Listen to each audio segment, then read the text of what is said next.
This week on the Double T Insider, we shine light on junior golfer Henry Todd on Red Raider Spotlight. We go one-on-one with men's tennis head coach Tim Siegel inside our coach's corner. And we hit the driving range as Henry Todd teaches us the proper way to swing in Don't Sweat the Technique. All that and a whole lot more. This is the Double T Insider.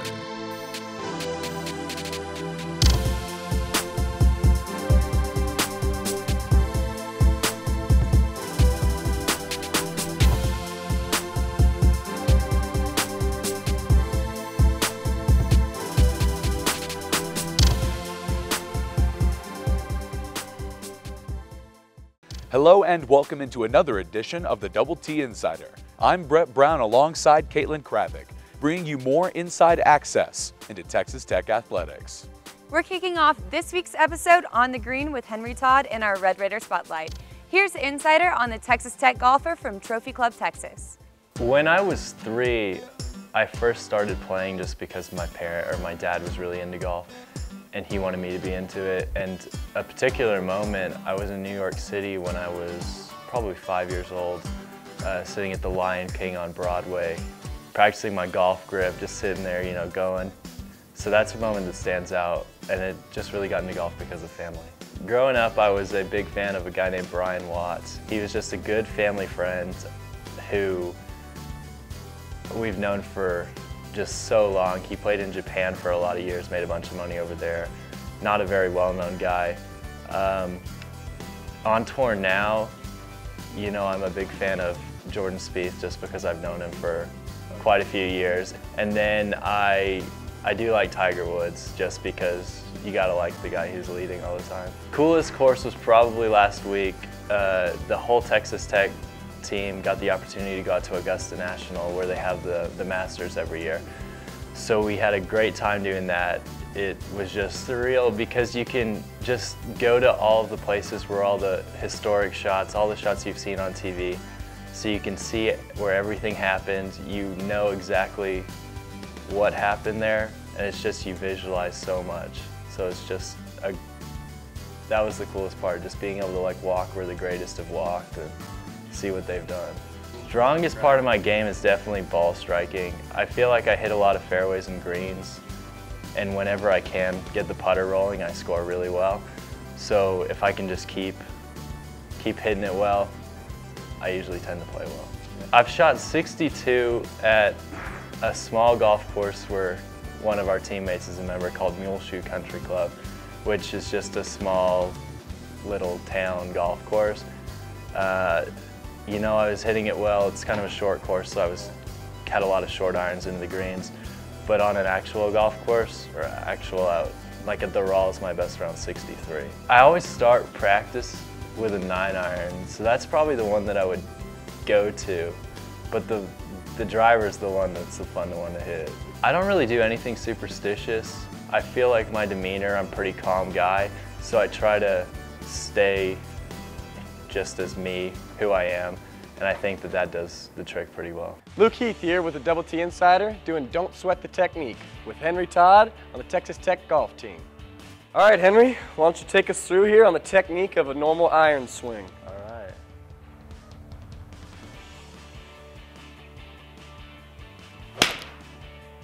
And that is crushed. All right, so what do you do here with your hands? How do you hold your club? First, I grip an interlock, which you take your left hand and put your right hand pinky in between your index and your middle finger. Like that? Exactly. So, and that's called an interlock grip.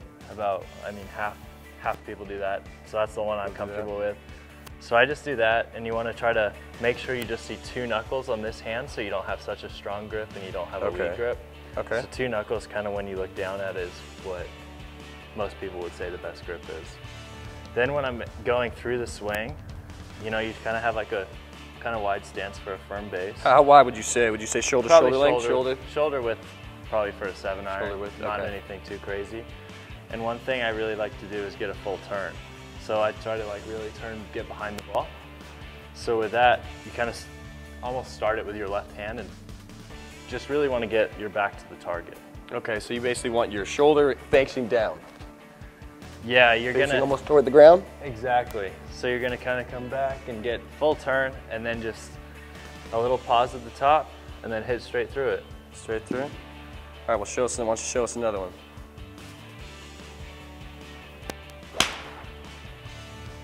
Man, that is perfect, dude. Nice draw on that ball and everything. All right, let me see what I got. Let me try one of these out. See how my 7-iron game is.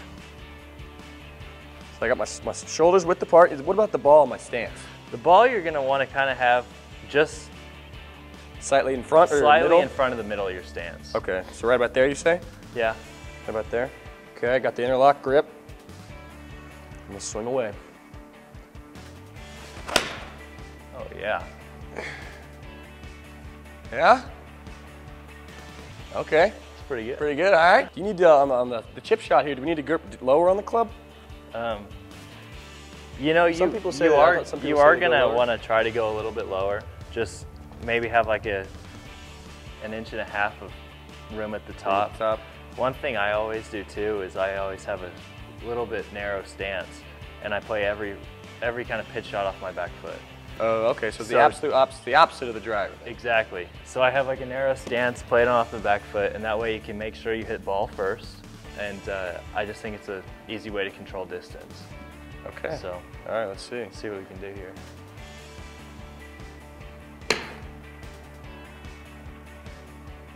Oh man, you almost hit the flag on that one. That was awesome. Why don't you show one more on that one? Show us how again. All right. And so with a shorter shot, you are not going to want to go like as full of a turn. You're just going to have a shorter swing, more in control of everything. Okay.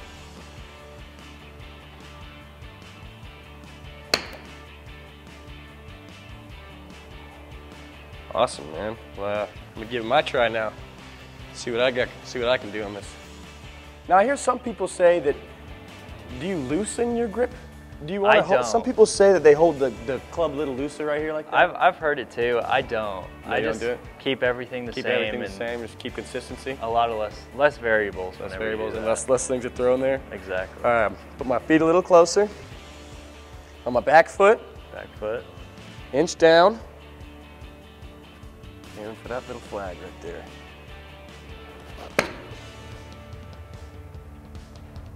Might be a little short.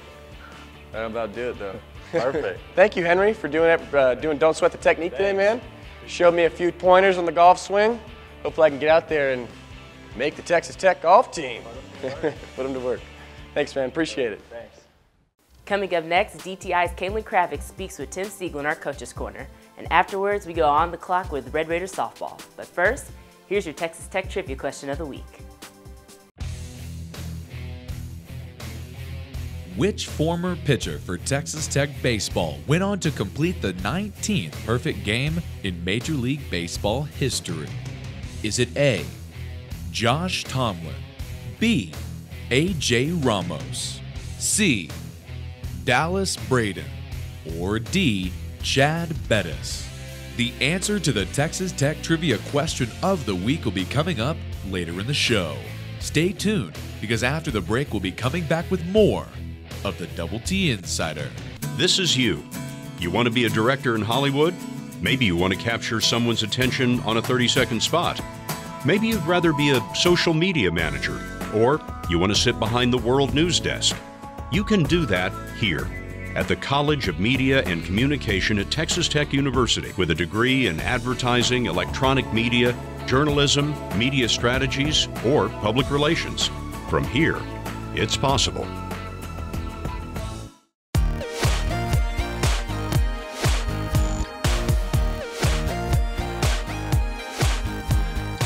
So during the season, when you don't have a game, walk us through a typical day in the life of Coach Siegel.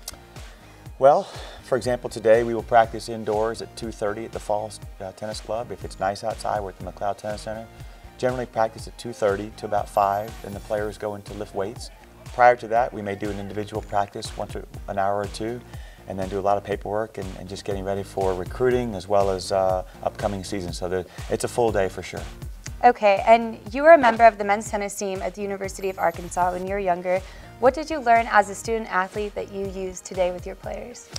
I think first, probably learn how important it is to be a teammate, and because when you're playing tennis, it's not just how well you play. And tennis is an individual sport, but my focus really is, at the time at Arkansas, was trying to get the team to be the best that they could be. So we learned about doing a lot of things together and being a strong bond, because you're playing for each other first and foremost. And so I think that's probably what I learned. And also I think as a student athlete, you learn about managing your time. You learn about being on your own. So I know now as a coach, it's my job to help my players, especially players from overseas, to do the best that they can to be comfortable in their environment.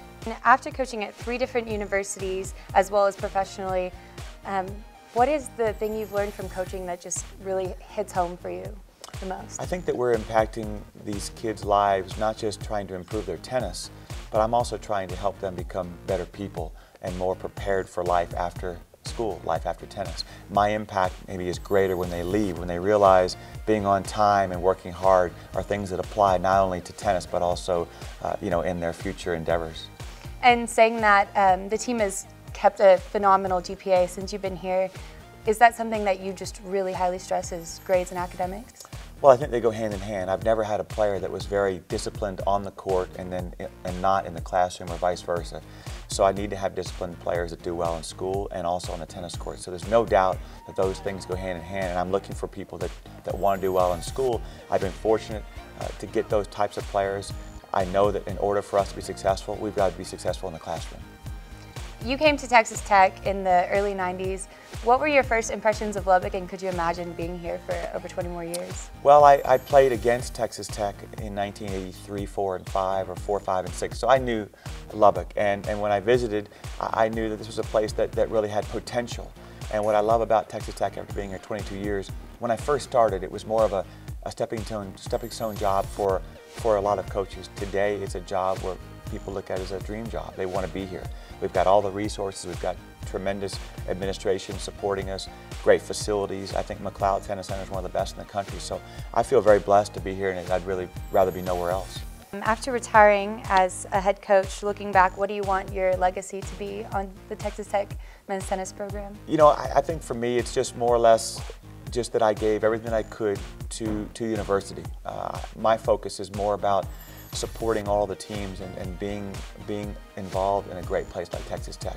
As far as tennis, that I was able to impact these players' lives on and off the court, and my focus now is simply to do the best I can in the moment, and then not really thinking about a legacy or a future after that. Thank you so much for joining us, Coach, for the Double T Insider. I'm Caitlin Kravick, and this was Coach's Corner with Coach Tim Siegel. This week, the Double T Insider goes on the clock with Red Raider softball's Kara Custer. Find out which celebrity Kara would like to have dinner with, and much more.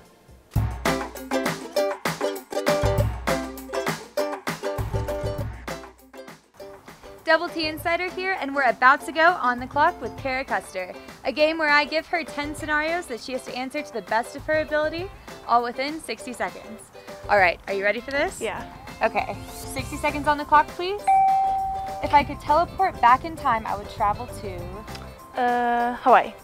The first thing on my mind on Monday morning is... Waking up. My biggest pet peeve is... Being late. My favorite cartoon character as a kid was... Bugs Bunny. A celebrity I would love to have dinner with is... Lisa Vanderpump, I guess. Between my cell phone, computer, and TV, I could go a whole month without... Computer. If I had to eat the same food for the rest of my life, it would be... Taco Bell. If I had superhuman powers, it would be to... Fly. If I won the lottery, the first thing I would buy is... Car. My favorite song right now is... Let Her Go by Passenger. All right, congratulations, you beat the clock. For the Double T Insider, I'm Caitlin Kravick, and we just went on the clock with Kara Custer.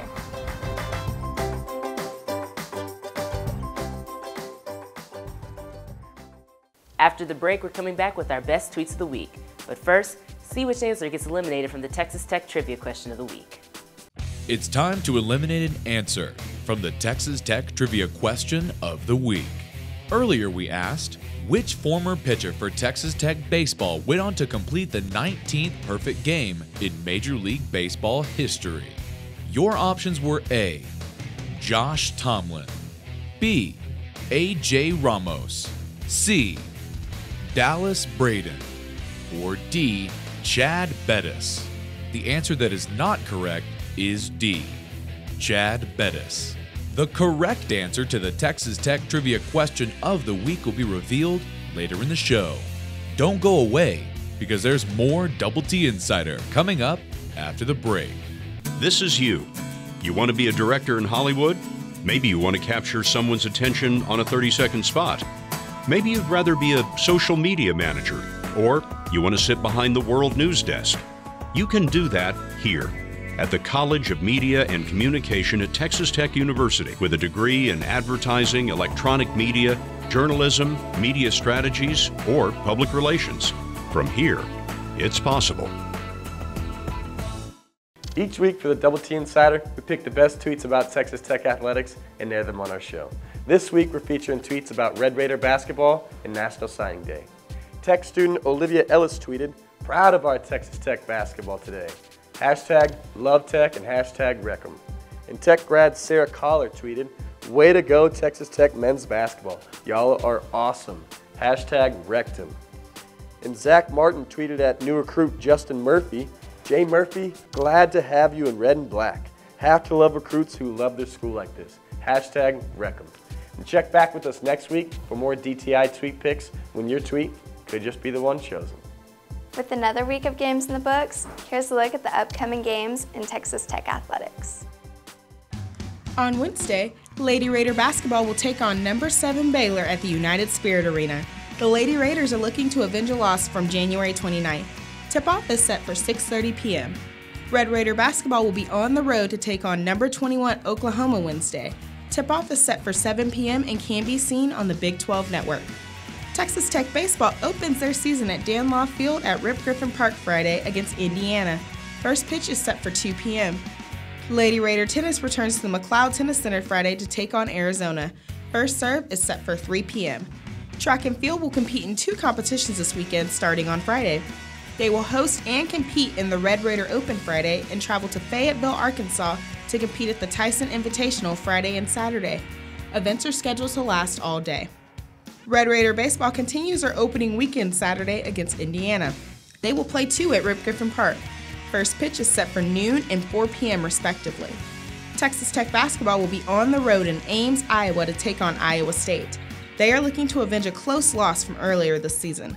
Tip-off is set for 12:30 p.m. and can be seen on the Big 12 Network. Lady Raider basketball will also be on the road Saturday as they take on Kansas State. Tip-off is set for 2 p.m. On Sunday, Lady Raider tennis will be back at the McLeod Tennis Center to play a doubleheader against Georgia State at 11 a.m. and New Mexico at 5 p.m. Red Raider baseball concludes their series with Indiana Sunday at home. First pitch is set for noon. And finally, DTI's Brett Brown is bringing you the answer to the Texas Tech Trivia Question of the Week. It's time to reveal the answer to the Texas Tech Trivia Question of the Week. The question was, which former pitcher for Texas Tech baseball went on to complete the 19th perfect game in Major League Baseball history? Your options were A. Josh Tomlin, B.